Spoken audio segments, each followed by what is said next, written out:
Even though the growth of development benefits is slower than expected, Kenya's e-commerce space is expanding significantly as more people move towards purchasing goods and services via the internet. Take a look.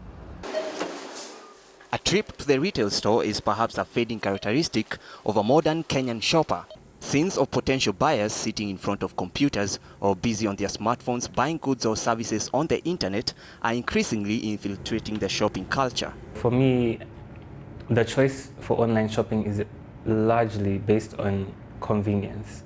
I don't have to move, I don't have to pay for a cab, I don't have to sit in traffic, I don't have to go through racks and racks of clothes to find a size I want or stand in a queue for many minutes to pay for my item. I can just do it online in literally 2 minutes, sitting at home, and a few days later I get the exact item I want. I shop often online, actually. It is something I love because it's shopping at your own pleasure. And I do it, maybe I'm always checking for what to buy every week, but maybe I'd buy things once a month or once every 2 months. So that's as often as I do my shopping. The shift from physical retail stores to online markets by the country's urban young population has been enabled by the penetration of internet and smart devices. The basic mechanism through which you discover those products and services is through the internet. So all those services are having a huge growth momentum in Africa and also in Kenya. And I think the biggest driver of that is one, the access to smartphones. Because smartphones have become cheaper and the internet access has spread with broadband spreading much more wider. Then it means that people have on their hands devices that they can use to access those sort of services.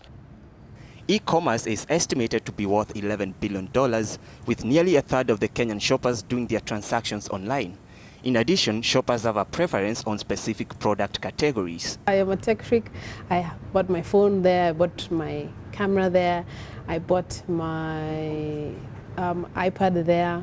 So it's mostly electronics and maybe a few clothes here and there.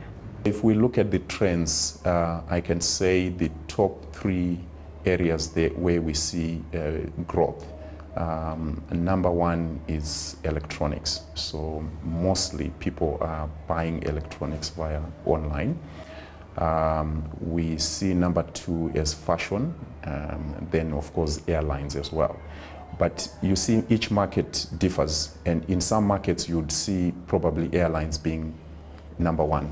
So depending on the activities of a country and how people behave.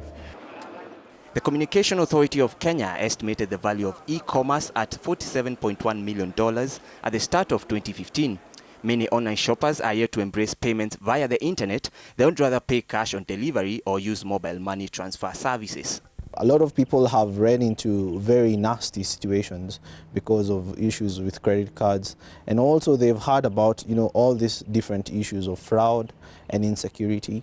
Where you have a credit card, maybe you gave some information on our platform that was not very secure. Somebody took that information, used it elsewhere, and they have run into debt. So with all these different issues that have come from developed parts of the world and are very well known here, it increases the fear of using this kind of tools. I've used Amazon before, but like I said before, I was very skeptical of revealing your bank details because you don't know who you're buying from. Less Amazon and eBay, you don't know exactly who you're buying from or what their intentions are. So you just go with your gut and hope that you will receive your items. But it's a bit of a scary concept, revealing yourself to someone who you actually don't even know and expect a product in return. Going forward, the e-commerce sector is set for growth as more Kenyans embrace the culture of purchasing goods and services via the internet. An educated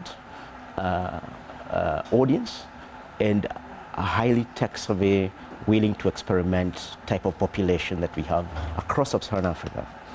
Young people within the age bracket of 20 and 30 are willing to experiment a lot. They're starting to grow up as digital natives who started their adulthood looking at smartphones. And again, those are huge drivers of consumption, and they are consuming more things through the internet. And it's not different from the trend that has shaped internet consumption in China. We are working with banks, we are working with merchants to make sure that we implement the risk monitoring tools that are able to score the transaction and sort of authenticate the transaction before it's completed.